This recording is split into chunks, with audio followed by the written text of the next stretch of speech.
Os maiores pesadelos de Elbaf estão atacando a Terra dos Gigantes, mas esse ainda não é nem de perto a maior ameaça que podem atacar eles. Somando a união das maiores forças que podem chegar no campo de batalha e tornar esse cenário ainda mais caótico, os Chapéus de Palha, junto com todos os gigantes, terão que se unir para se livrarem dessa eminente ameaça. Você quer saber de tudo o que aconteceu no capítulo 1144?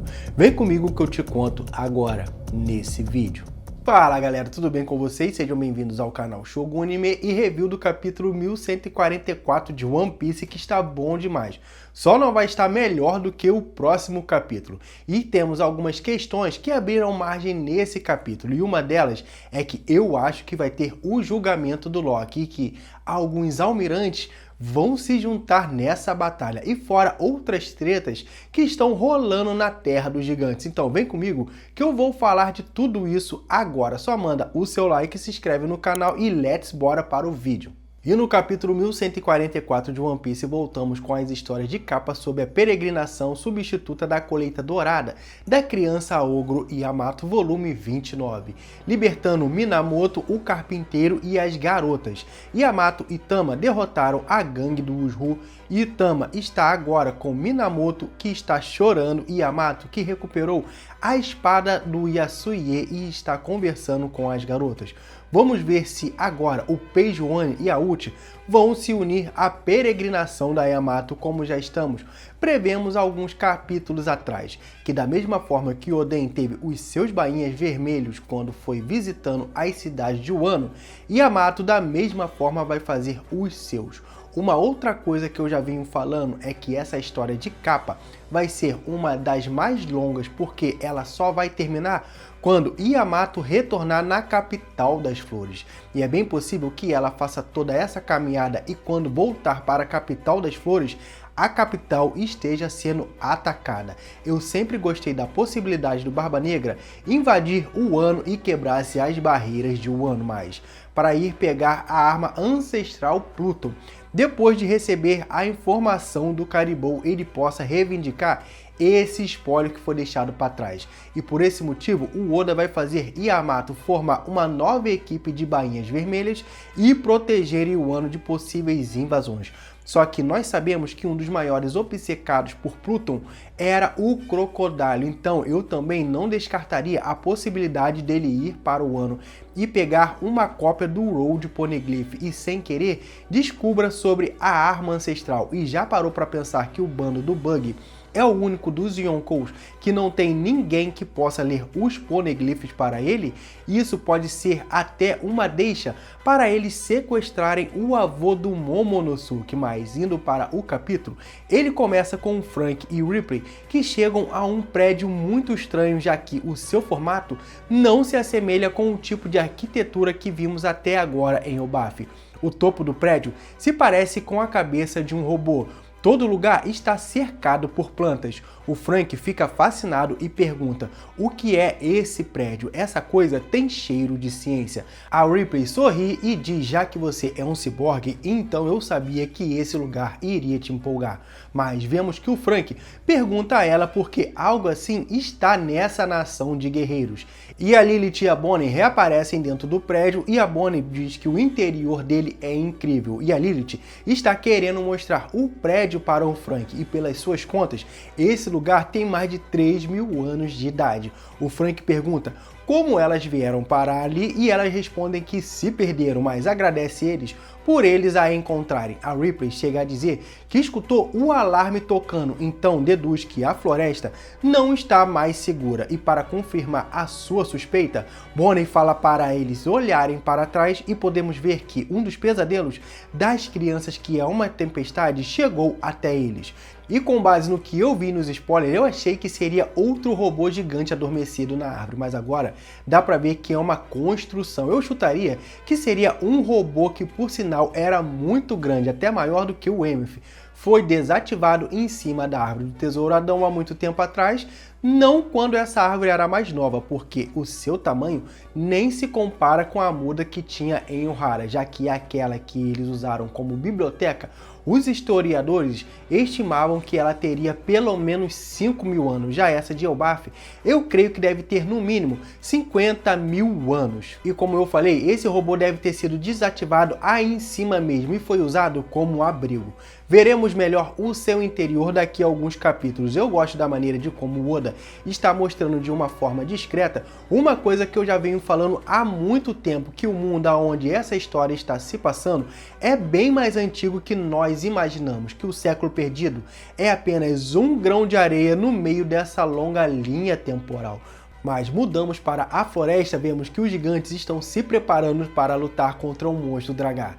A ordem é para eles pararem de beber e pegarem nas armas. E aqui já temos um diálogo que nos dá uma dimensão de que os gigantes já estão cientes dos problemas que estão ocorrendo dentro de Elbaf, que isso vai ser usado mais para frente.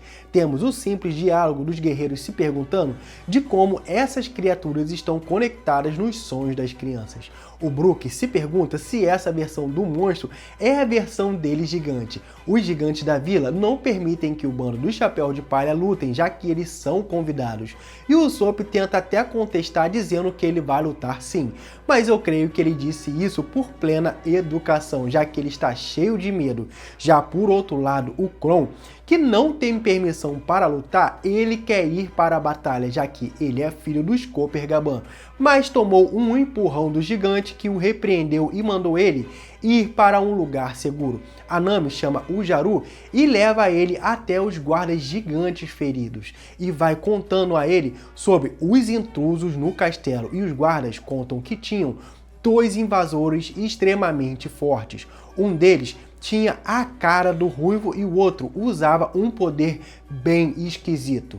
E o Jinbe fala que nesse mundo, quando algo estranho acontece, a explicação mais rápida é se isso é um poder de Akuma no Mi. Mas se isso tudo for realmente um fenômeno desconhecido, então é bem provável que os invasores estejam por trás disso. E o Jaru ordena que avisem o país inteiro que 2 da raça humana que não são da tripulação do Chapéu de Palha invadiram Elbaf e relatem isso imediatamente até encontrarem os invasores. O Brook acha isso estranho, já que, com base na quantidade desses fenômenos, eles devem assumir que talvez sejam mais de 2. A Nami diz que não vai perdoar quem tentar sequestrar crianças. Os Chapéus de Palha insistem em querer ajudar os gigantes, mas eles dizem que eles são convidados e por isso é melhor eles ficarem em um local seguro apenas olhando. Mas um pouco depois, o bando dos Chapéus de Palha vê o Kron carregando as suas coisas para um pequeno navio civil. O Kron diz que achou que eles iriam impedir ele de ir até a batalha, mas que eles podem ir em seu navio, mas ele precisa ser o capitão.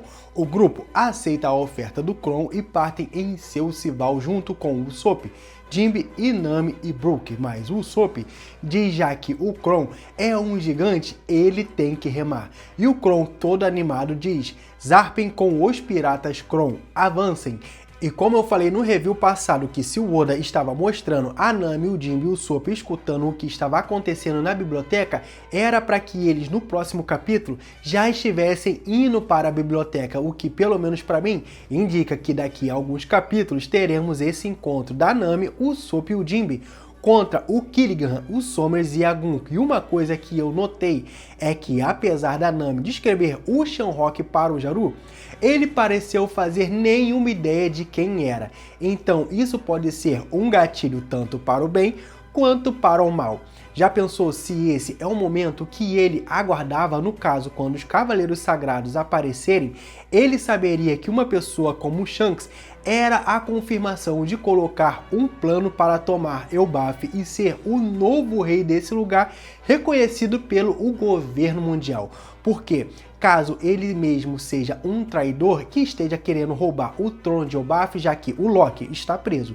O Hajirudin é um filho de uma mãe estrangeira e a tradição de Elbaf de agora não aceitaria ele como herdeiro. Sendo ele, então, o mais velho, ele assumiria esse posto de novo rei de Elbaf, mas Ele fez uma cara de quem não imaginava que estava acontecendo.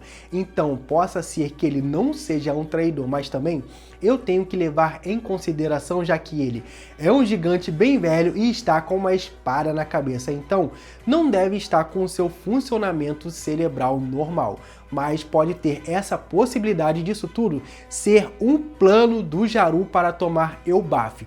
Cortamos para a floresta, vemos que os Cavaleiros de Deus ainda estão sentados ao redor da mesa.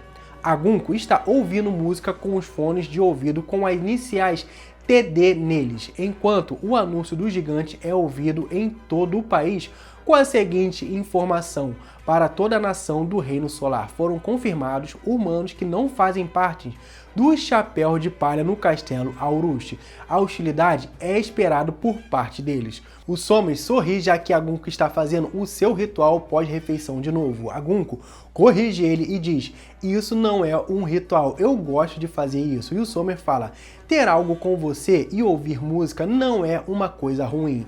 E qual era mesmo aquela sua música favorita mesmo? E Agunco responde: Novo Mundo. O Somers mais uma vez sorri e pergunta se ela está insatisfeita com o estado atual do nosso mundo. E o Killigan fala ao Somers que não é legal julgar as preferências das pessoas. Ele se desculpa e muda de assunto e fala: olha, aqueles adultos estão se esforçando bastante por ali. E podemos ver que o Saul está na frente da fila das crianças com 2 escudos nas mãos e diz: assim eu não serei perfurado pelos espinhos ao parar as crianças. E ele diz: não posso deixar vocês continuarem. Robin e Chopper incentivam dizendo ele: você consegue, Saul. E o Saul diz: parece que as crianças estão seguindo as instruções desse pano imóvel, mas isso está apontando para as chamas e isso vai ser morte na certa se eles continuarem. Então eu vou impedir de vocês de qualquer jeito. Ele tenta impedir a primeira garota, mas quando ele toca um dos escudos, a segunda criança na fila esbarra na primeira e ambas são perfuradas por espinhos invisíveis e gritam de dor.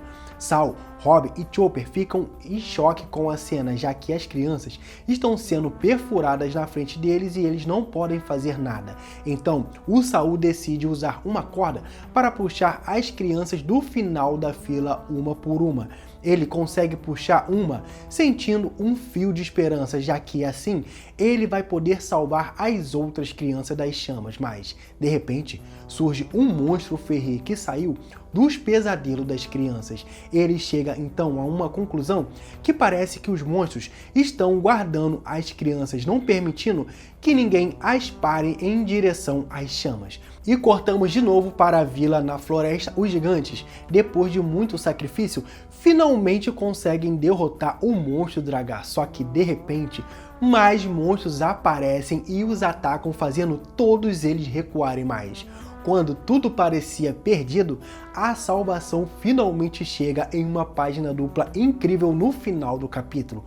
Os piratas guerreiros gigantes chegam à floresta voando em um navio novo, o Great Eric. Dory e Brog destroem 3 monstros em uma pancada só: o dragão Nidhogg, o gigante barbudo e o monstro com o chapéu com o poderoso ataque Hakoku, o mesmo ataque que obliterou o Kid e toda a sua tripulação.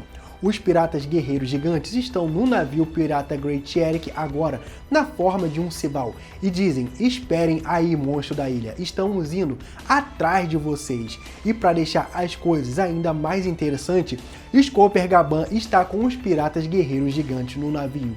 Ele segura um machado em uma mão e na outra uma garrafa de saquê.